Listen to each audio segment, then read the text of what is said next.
Il y a plusieurs problèmes. Il y a une question de débordement. La population grandit à Lévis. L'autre problématique, c'est tout ce qui est la consommation, soit de la drogue, alcool. L'isolement fait en sorte que les gens ne se parlent pas, les gens ressentent plus d'anxiété, les gens ont de la difficulté à avoir de l'aide. Puis dans ce moment-là, ils viennent consulter dans un contexte de situation d'urgence, idées suicidaires, consommation.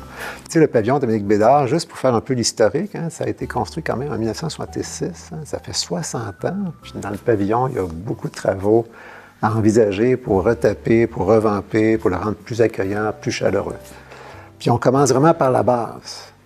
Donc on refait le plancher, on repeint des murs, on refait aussi les postes de travail pour que les professionnels puissent se réunir pour aider à solutionner, traiter les patients, élaborer des plans cliniques. Puis ça, on a besoin d'un milieu de travail qui est adéquat. On refait aussi les salles de bain. La chambre sensorielle, c'est une idée innovatrice, c'est-à-dire que parfois les patients sont en situation de crise, ils ressentent beaucoup d'irritabilité, de l'anxiété. Donc, des fois, au lieu d'intervenir physiquement auprès d'eux, d'intervenir avec la médication, d'avoir une chambre sensorielle, ça va les permettre de se centrer sur eux-mêmes. Donc, d'avoir des stimuli qui sont très relaxants, calmants, apaisants.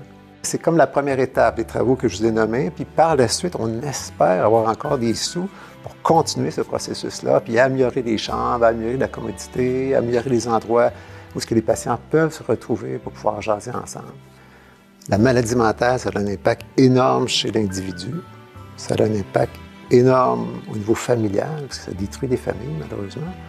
Puis l'autre aspect qu'il ne faut pas négliger, ça a un impact énorme au niveau économique. Ça coûte cher. Tu sais, la maladie mentale, c'est encore honteux. On n'ose pas trop en parler. Tu sais, les gens ont comme des préjugés face à ça. Tu sais, puis, je te spécialise en psychiatrie, ouais, tu sais, c'est pas fort, tu sais, on se sent coupable, on se sent honteux un peu. Puis, tu sais, le fait d'investir massivement de l'argent grâce à la générosité des citoyens, ça envoie un signal fort de dire, mais écoutez, là, la Fondation est prête à investir, à rénover, à faire en sorte que le département soit plus accueillant pour les patients. Ça va aider les patients à aller mieux. Parce que vous comprenez que quand je suis admis pour une dépression majeure, bien, on se sent laid, on se sent pas beau. Le monde est laid, le futur est laid, l'environnement est laid. Donc, de se retrouver dans un endroit qui est accueillant, chaleureux, qui est bienfaisant, bien, ça favorise la récupération, ça améliore la guérison chez les patients. Donc, soyez au rendez-vous, puis donnez.